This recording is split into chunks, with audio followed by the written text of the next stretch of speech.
Today we are going to discuss about the disorders. Disorders क्या होते हैं? हमने डिसेबिलिटी करे थे कि capacity to do the work, जहां पर हमें हिंड्रेंस आती है। अब यहाँ पर भी सेम है, लेकिन कुछ प्रॉब्लम्स हैं और ये बड़े ही कॉमन प्रॉब्लम्स हैं जो हम नॉर्मली क्या करते हैं बेटे, हम बचपन में या छोटी उम्र में बच्चे के समझ नहीं पाते कि उसे क्या प्रॉब्लम है, and later on in the adult or in a teenager when we come to know, at that time has gone, समय चला जाता है और हम इस प्रॉब्लम्स को समझ नहीं पाते हैं। ठीक है ना बेटा, इसके बारे में नॉर्मली हमने आज डिस्कस करना है कि व्हाट इज दिस, ये क्या चीजें हैं। टाइप्स ऑफ डिसऑर्डर में कल मैंने आपको नेम्स लिखवाए थे, ADHD है, SPD है, अलग अलग OCD है, ये सारी चीजें होती क्या है। ठीक है बेटा, ये नॉर्मली नेम जो है एब्रिविएशंस थे, ADHD, ठीक है, अटेंशन, उसके बाद डेफिसिट हाइपर एक्टिव डिसऑर्डर। ये और डिसऑर्डर क्या चीज का होता है बेटा, आम हमने देखा होगा या हमारे नॉर्मल 1 मिनट कैमरे की सेटिंग कर, नॉर्मली हम कई चीजें रोज देखते हैं but we never know about that कि ये एक्चुअली है क्या है। इसी में से एक है सबसे पहले इनएबिलिटी टू पे अटेंशन। ये जो ADHD है, ये है जिसमें कि अटेंशन नहीं दी जाती। ठीक है ना, पर्सन जो है वो इनएबल होता है, not able to pay attention to one, या एक जगह पर वो फोकस नहीं कर पाता है, क्वांटिटी में रेस्टलेस रहता है, सिटिंग में नहीं है, यहाँ वहाँ उसकी डिस्ट्रैक्शन रहती है, जिसके कारण वो किसी भी चीज को ग्रास्प नहीं कर पाता। ठीक है ना बेटा, उसकी ग्रास्पिंग जो है वो इसलिए नहीं कि उसमें पार नहीं, क्योंकि उसमें जो डिस्ट्रैक्शन है या उसकी अटेंशन करने की जो पावर है वो कम होती है, वो कहीं पर भी अटेंशन नहीं दे पाता। इसके 3 टाइप होते हैं। पहला है इनअटेंशन, दूसरा है इम्पल्सिव, तीसरा है हाइपर एक्टिव। इनअटेंशन का मतलब है, आपने कई बार ध्यान दिया होगा या नॉर्मली, क्योंकि मैं स्कूल में या हम स्कूल में, इसलिए we are going to give you the example of live example of school only in your class. या आपने देखा होगा कई बच्चे जो हैं they are not attentive, teacher की बार बार एक ही बात होती है, बेटा pay attention, look here, look at the black board, ये सारी चीजें टीचर बोलते हैं। व्हाई? बिकॉज दे वांट कि वो बच्चा जो है वो क्या करे, अटेंशन पे करे, and he will easily follow the और गेट द पॉइंट्स, उसी के द्वारा उसे समझ आएगी जो चीज टीचर समझाना चाहती है। Not only in this, everywhere, in every field, चाहे वो स्पोर्ट्स का फील्ड है, चाहे घर का है, चाहे सराउंडिंग्स का है, चाहे क्लास का है, कहीं पर भी जब तक हम अटेंशन नहीं लेंगे तब तक हम किसी भी चीज को समझ नहीं पाएंगे, और जब तक हम किसी चीज को समझ नहीं पाएंगे हम उस पर एक्शन नहीं कर पाएंगे। ठीक है ना बेटा, समझ नहीं आएगी, काम नहीं करेंगे। जो बच्चे, अगर हम कई बार बोलते हैं ना कि बेटा आपने काम क्यों नहीं किया, मैडम समझ नहीं आना है something different, but when you are not attentive in class, या तुम उस चीज को सुन ही नहीं रहे हो, ध्यान ही नहीं दे रहे हो, तुम्हारा ये हो रहा है, वो क्या कर रहा है, वहां पे क्या हो रहा है, तो वो क्या होगा, इनकैपेबिलिटी हो जाएगी किसी भी चीज को ग्रैस्प करने की। नेक्स्ट है इसमें इम्पल्सिव, हर टाइम कुछ ना कुछ चलते रहना। ठीक है ना बेटा, उसका माइंड जो है, एक्शन जो है वो करेक्ट नहीं होने, उससे सिर्फ एक और एक और चीज की ही जरूरत होती है कि देखो मैं क्या कर रहे हैं, कोई क्या है बैग पे। कई बार आपने देखा होगा कई बच्चों टीचर पढ़ा रहे होते हैं और कई बच्चे उसमें से क्या कर रहे होते हैं, अपना कॉपी निकालनी शुरू कर देते हैं। मैडम बोलेंगे बेटा कोई क्वेश्चन पूछना है, they just get up and later on, madam मैं पानी पियूं, madam may I go and do this thing. ये क्या है, इन अटेंडिंग, जो टॉपिक पे या जिस चीज पे बात चल रही है, he is not paying attention there। सिर्फ और सिर्फ उसका जो है वो डाइवर्शन होती है, जिसके कारण वो काम को नहीं करता। उसके बाद है हाइपर एक्टिव, उसकी एनर्जी को सही जगह पर चैनलाइज करना है, लेकिन वो खुद ही अटेंशन यहाँ पर नहीं दे पा रहा है। ये है प्रॉब्लम्स जो ADHD जिनमें ये प्रॉब्लम्स होती हैं, उनमें अटेंशन ना देने की प्रॉब्लम होने के कारण ये डिसऑर्डर है। ठीक है बेटा, इसके लिए अब जो नॉर्मली ये डिसऑर्डर्स है बेटे, इनके सिम्टम्स अलग अलग है, लेकिन इनके कॉजेस ऑलमोस्ट आइडेंटिकल है। सबके कॉजेस जो है आइडेंटिकल है, almost, I said not all, there is a difference. Almost बोला है कि तकरीबन तकरीबन, ठीक है, ना कि सारे के सारे हैं, लेकिन तकरीबन जो है वो कॉजेस जो है वो एक दूसरे से मिलते हैं। जैसे ADHD के कॉजेस क्या है? इसका सबसे पहला कॉज होता है जेनेटिक। जब कोई डिसऑर्डर होता है उसका पहला कॉज जो है, मेजर कॉज जो है वो जेनेटिक है, बायोलॉजिकल है, या हम कह सकते हैं हेरिडिटरी है, from the parents to the child, transfer होता है जो जीन्स के ट्रेवल होने से। दूसरा होता है एनवायरमेंटल, ठीक है बेटा, सराउंडिंग, सराउंडिंग का कितना असर किसी बच्चे पर होता है उसका, ठीक है बेटा। अब तीसरा है कॉजेस, वो है पेरेंट्स के या during due to some accidents, या कोई डिजीज के होने के कारण, या फिर at the time during the pregnancy और at the time of a birth. Birth के टाइम पे जब बच्चे को कुछ प्रॉब्लम हो जाए, या ड्यूरिंग प्रेगनेंसी मदर के कोई प्रॉब्लम चल रही हो और उसे वो समझ ना पाए, या इसका इम्पैक्ट या इफेक्ट जो है वो चाइल्ड पर होता है। इसलिए इस चीज का ध्यान रखना हमें बहुत ही जरूरी है। These are the causes of normally disorders, ठीक है। अभी हमने किया है ADHD, attention deficit hyper activity disorder. Now next is SPD। इसमें मैंने जैसे आपको बताया है, इसमें सिम्टम्स जो होते हैं वो नॉर्मली है अटेंशन पे नहीं करनी, कोई भी काम ध्यान कहीं और रहना, चीज को फॉलो नहीं कर पाना। वो इसलिए नहीं फॉलो कर पाते क्योंकि अटेंशन नहीं होती। और नेक्स्ट है हमारे पास SPD, सेंसरी प्रोसेसिंग डिसऑर्डर, ठीक है ना। अब सेंसरी का मतलब क्या है बेटा?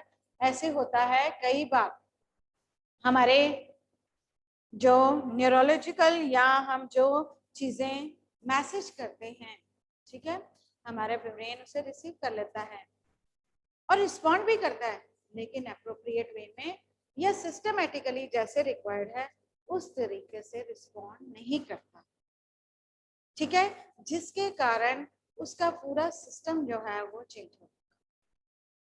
सेटअप्स जो हैं, अंडरस्टैंडिंग के सेटअप, रिस्पॉन्ड जो किया है उसकी कंफ्यूजन के कारण बच्चा जो है वो इरिटेट रहता है, स्क्रीमिंग करने लगता है, चिल्लाने लगता है, उसकी फीलिंग, ठीक है, उसे टच करने पे उसका चिल्लाना, अंडरस्टैंड ना करना, कानों पे कई बार उन्हें आवाज ही नहीं अच्छी लगती, कानों पे हाथ रख देते हैं। ये क्या चीज है?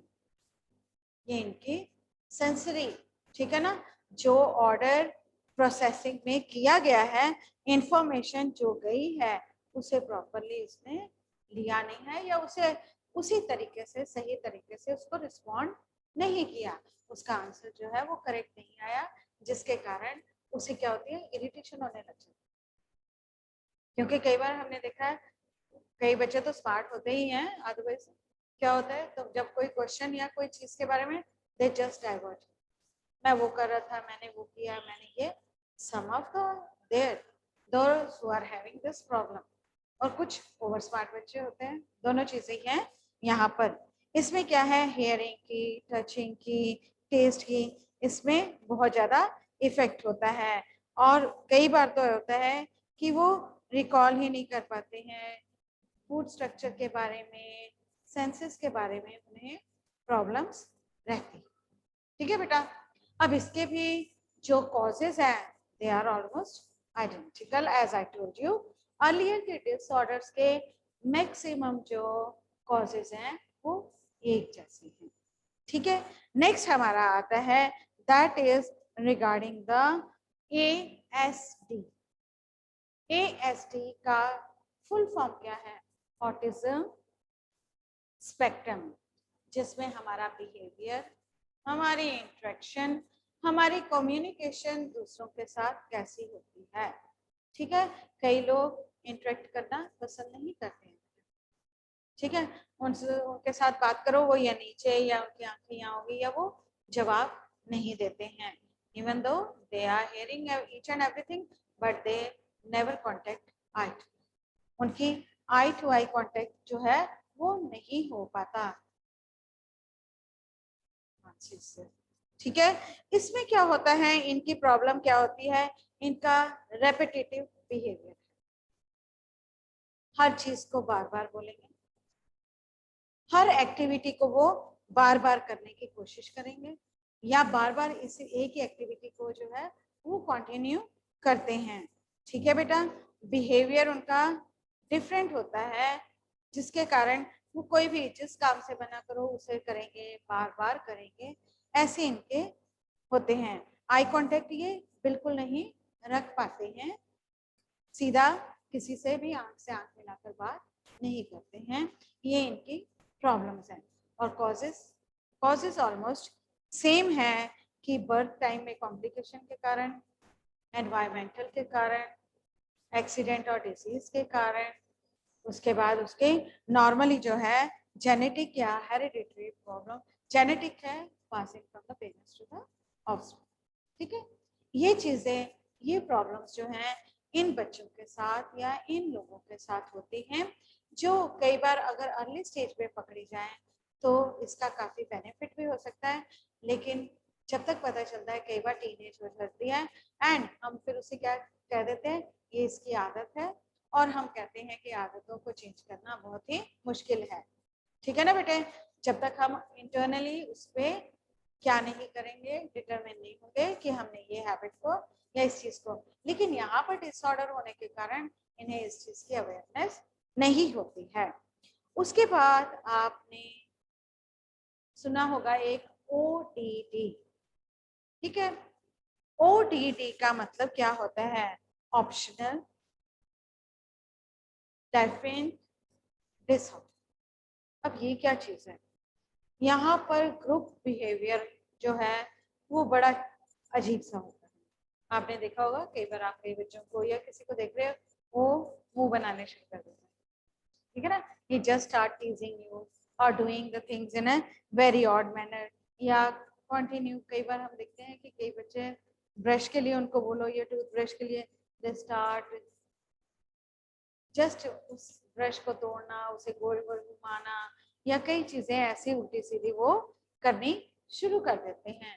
उनका बिहेवियर जो है वो ग्रुप में या वैसे बहुत ही डिफरेंट होता है। कई बार माइंड जो है उसमें थोड़ा सा फियर भी आना शुरू हो जाता है कि why that child is doing like this. इनमें डिसओबीडिएंट की क्वालिटी बहुत ज्यादा होती है। और दूसरी बात, ऐसे बच्चे या ऐसे लोग हर बात पर आर्गू करना शुरू कर देते हैं, जिसे हम बहस कहते हैं। ठीक है, मैम ने अगर बोला है कि आप बेटे कॉपी नहीं लाए तो, या आपने ये काम नहीं किया, they start arguing on that for a long period। ठीक है, और कई बार दूसरा जो सुनने वाला होता है या क्वेश्चन करने वाला होता है वो क्वाइट हो जाता है या he doesn't। मैंने कई ऐसे होते हैं, हम नॉर्मली बोलते हैं बेटे आप लाइन में चलो, नॉर्मल एग्जांपल है आपकी, मतलब जो डेली हम यूज करते हैं, चल तो रहे हैं, ऐसे ही चलना है, दिस इज द, ऐसे ही कंटिन्यू आंसर्स वगैरह बच्चे जो है वो देना शुरू कर देते हैं या ऐसे पर्सन देना शुरू कर देते हैं। What is the reason behind? Main कारण है कि हमें क्यों बोला गया है, उनके बिहेवियर में है। दूसरा, उनके इंटीरियर में जो लो एस्टीम है वो उन्हें तंग करती है। तीसरा, उन्होंने उस बात पर कंटिन्यू बोले ही जाना है कुछ ना कुछ, तो ये चीजें क्या हैं, ये प्रॉब्लम्स फर्दर दे सकती हैं और कई बार खुद ही ऐसे लोग अपनी इस चीजों से तंग आ जाते हैं।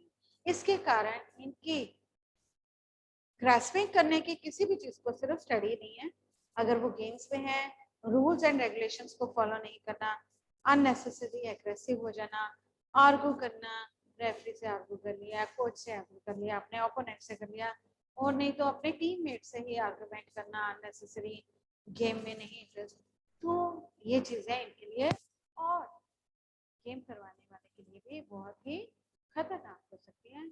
इसलिए इस चीज का ध्यान रखना बहुत जरूरी है। उसके बाद आता है एक बेटा, वो है OCD, ऑब्सेसिव कंपल्सिव डिसऑर्डर।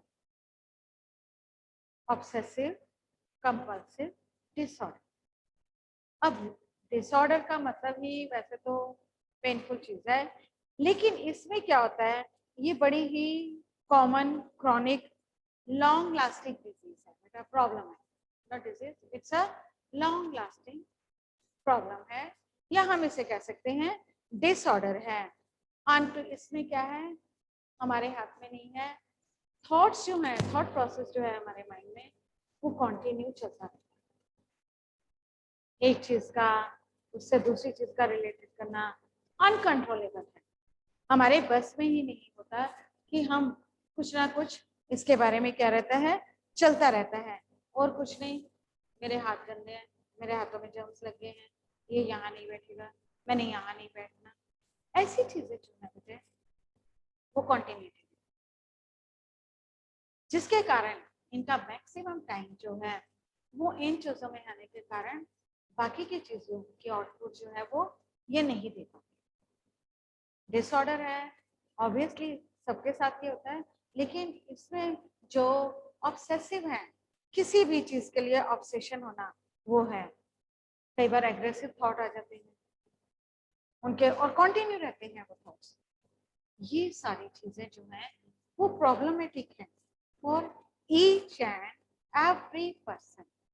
ठीक है बेटा, इसलिए इनके बारे में देखना, और हम कहते हैं, तभी हम कहते हैं बेटा हेल्थ एजुकेशन जो है that is related to physical education and moreover it is very important. जो हेल्थ एजुकेशन है उसके बारे में ज्ञान होना बहुत जरूरी है, that is a major part of physical education. जैसे मैंने अभी बोला, हमें अगर हमारी प्रॉब्लम्स के बारे में, सबसे पहले फूड के बारे में, देन प्रॉब्लम्स के बारे में, तभी हम उसकी रिकमेंडेशन या उसे प्रॉपर वे से कर सकते हैं, नहीं तो क्या होता है हमारे लिए ये प्रॉब्लम क्रिएट करती है। ठीक है ना बेटा,